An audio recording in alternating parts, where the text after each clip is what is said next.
നമസ്കാരം പ്രിയപ്പെട്ട പ്രേക്ഷകരെ, ദിനപത്രങ്ങളിലെ പ്രധാന വാർത്തകളിലേക്ക് ഏവർക്കും സ്വാഗതം.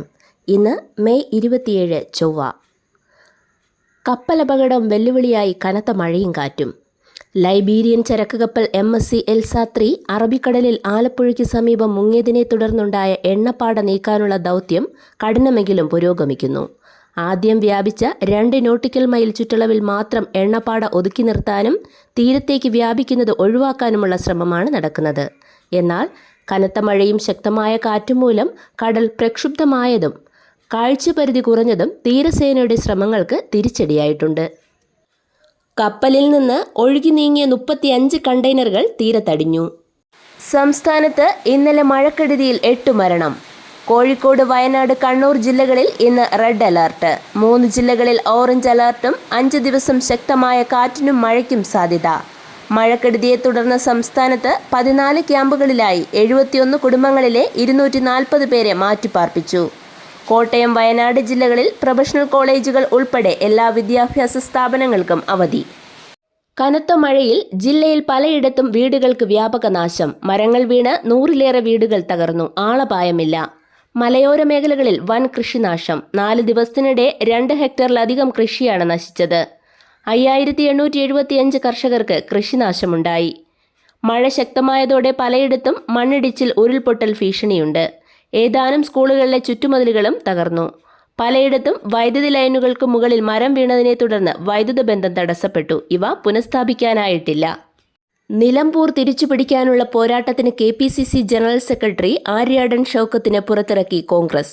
DCC പ്രസിഡന്റ് VS ജോയിയുടെ പേരും അവസാന നിമിഷം വരെ പരിഗണനയിലുണ്ടായിരുന്നെങ്കിലും നിലവിലെ സാഹചര്യത്തിൽ അനുയോജ്യൻ ഷൗക്കത്താണെന്ന പാർട്ടി തീരുമാനിക്കുകയായിരുന്നു.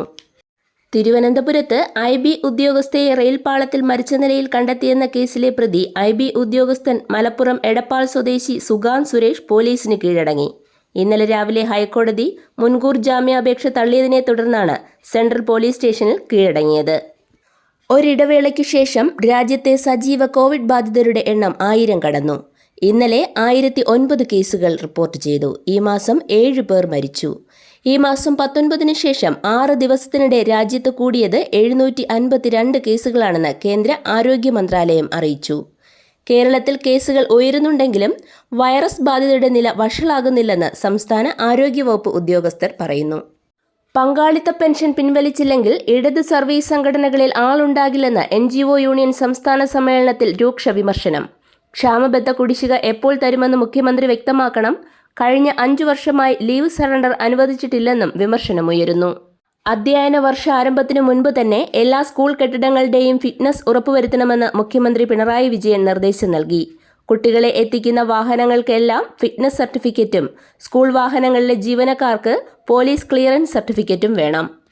ഇന്ത്യയുടെ പ്രഥമ പ്രധാനമന്ത്രി ജവഹർലാൽ നെഹ്റുവിൻ്റെ 61ാം ചരമവാർഷികം ഇന്ന്. +1 പ്രവേശനത്തിന് ഓൺലൈൻ അപേക്ഷയിൽ തിരുത്തലിനും കൂട്ടിച്ചേർക്കലിനും നാളെ വൈകിട്ട് 5 മണി വരെ അവസരം. കഴിഞ്ഞ ഡിസംബർ 31 വരെ സാമൂഹ്യ സുരക്ഷാ ക്ഷേമനിധി ബോർഡ് പെൻഷൻ അനുവദിച്ചിട്ടുള്ള ഗുണഭോക്താക്കൾക്ക് ജൂൺ 25-നും ഓഗസ്റ്റ് 24-നും മധ്യേ വാർഷിക മസ്റ്ററിംഗ് നടത്തണം. അക്ഷയ കേന്ദ്രത്തിലെത്തി മസ്റ്ററിംഗ് ചെയ്യുന്നവർ 30 രൂപയും വീട്ടിലെത്തിയുള്ള മസ്റ്ററിംഗിന് 50 രൂപയും അക്ഷയ കേന്ദ്രത്തിൽ നൽകണം.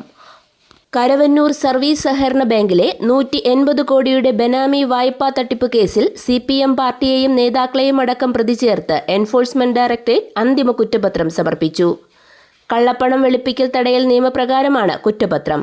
ബാങ്കിൽ സാമ്പത്തിക തിരിമറി നടക്കുമ്പോൾ CPM തൃശൂർ ജില്ലാ സെക്രട്ടറിമാരായിരുന്ന മുൻ മന്ത്രി AC Moideen MLA, K Radhakrishnan MP, MA Varghese എന്നിവരെ പ്രതി ചേർത്തിട്ടുണ്ട്. CPMന്റെ മുതിർന്ന 7 നേതാക്കളാണ് പ്രതിപട്ടികയിലുള്ളത്. IPL മുംബൈക്കെതിരെ 7 വിക്കറ്റോടെ പഞ്ചാബ് ഒന്നാമതെത്തി. ലക്നൗ, ബംഗളൂരു ടീമുകൾ ഇന്നു മത്സരിക്കും. 26ാമത് ഏഷ്യൻ അത്ലറ്റിക് ചാമ്പ്യൻഷിപ്പിന് ഇന്ന് ദക്ഷിണ കൊറിയയിൽ തുടക്കം. 8 മലയാളികൾ ഉൾപ്പെടെ 59 ഇന്ത്യൻ അത്ലറ്റുകൾ പങ്കെടുക്കും. ഇതോടെ ഇന്നത്തെ ദിനപത്രങ്ങളിലെ പ്രധാന വാർത്തകൾ സമാപിക്കുന്നു. നന്ദി, നമസ്കാരം.